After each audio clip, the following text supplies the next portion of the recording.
Numerically greatest term of binomial expansion. Binomial expansion करने के बाद जितने भी टर्म होंगे उनमें से न्यूमेरिकल वैल्यू किस टर्म का ग्रेटेस्ट होगा, ये हम लोग कैसे फाइंड आउट करेंगे। ओके, तो हमने क्या किया है, एक बाइनोमियल एक्सपेंशन कंसीडर किया है कि ax plus B Y to the power n where n belongs to integer है, पॉजिटिव इंटीजर है। ओके, ऐसा कंसीडर कर लेते हैं।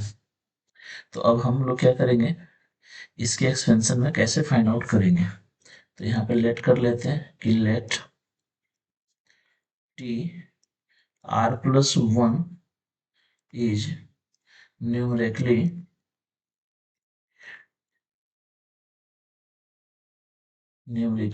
greatest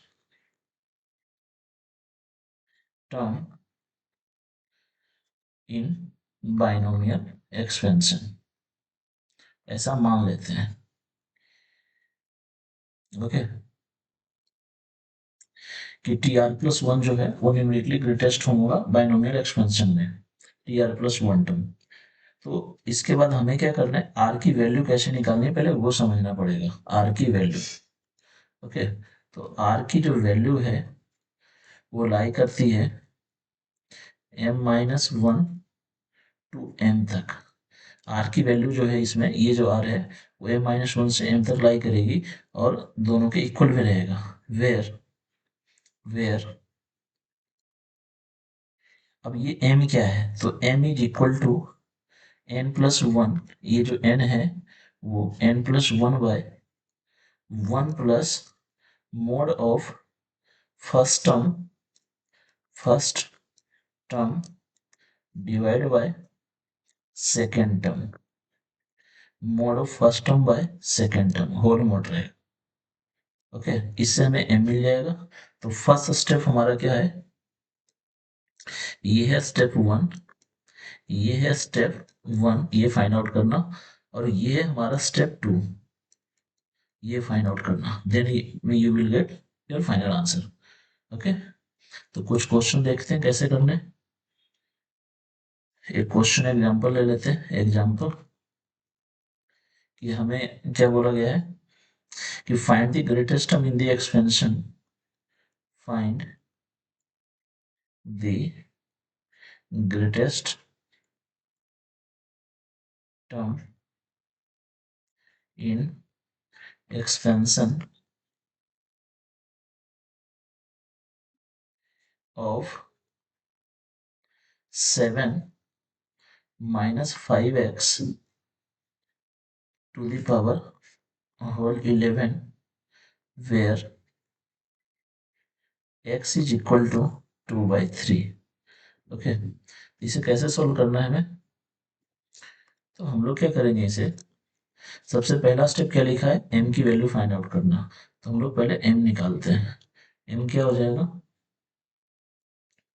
m is equal formula लिख लिया तो n plus one by one plus first term by second term mod of n की वैल्यू क्या दिख रहा है, ये है n, कितना है 11, तो 11 plus one by one plus mod of first term कितना है 7, सेकेंड टर्म कितना है 5x। माइनस कंसीडर नहीं करेंगे क्योंकि मोड के अंदर माइनस का कोई मतलब नहीं होगा, इसलिए माइनस को अपन नहीं लिख रहे हैं। ओके, तो कितना हो जाएगा ऊपर 12 बाय वन प्लस 7/5 मल्टीप्लाई में x की वैल्यू क्या है 2/3, 2/3। इसे सोल्व करते हैं, कितना आएगा 12 divide by one plus mod of 3 ऊपर चला जाएगा, कितना हो जाएगा 21 डिवाइड बाय 10। ओके, इसे हम लोग जब सोल्व करते हैं तो क्या आएगा,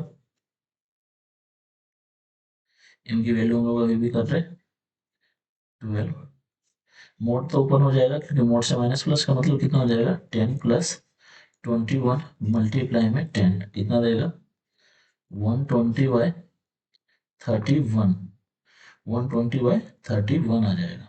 अब अगर हम लोग इसे जब डिवाइड करेंगे तो ये हमें कितना देगा, डिवाइड करने के बाद 3.78 के समथिंग आएगा। ओके, डिवाइड करते तो 3.78 मान लेता हूँ। अब इसे हम लोग यहाँ से क्या करेंगे, आर की जगह पे पुट करते हैं। आर क्या फॉर्मूला था, m-1 से m तक दोनों की इक्वल टू भी है, तो यहाँ से m की जो माइनस करूंगा तो हमें कितना दे देगा, 2.78 और ये क्या हो जाएगा m 3.78। और इसके बीच में हमें इंटीरियर देखना है, इसके बीच में क्या इंटीरियर आएगी, क्योंकि आर की केवल इंटीरियर वैल्यू कंसीडर की जाएगी तो वो होगा 3। तो आर हमें मिल चुका है 3। अगर आर 3 है तो टर्म कौन सा होगा, हमने लेट कर रखा था T R plus 1, that means T 4 term. कितना हो जाएगा, फोर्थ टर्म, फोर्थ टर्म जो होगा न्यूमेरिकली ग्रेटेस्ट टर्म होगा। ओके।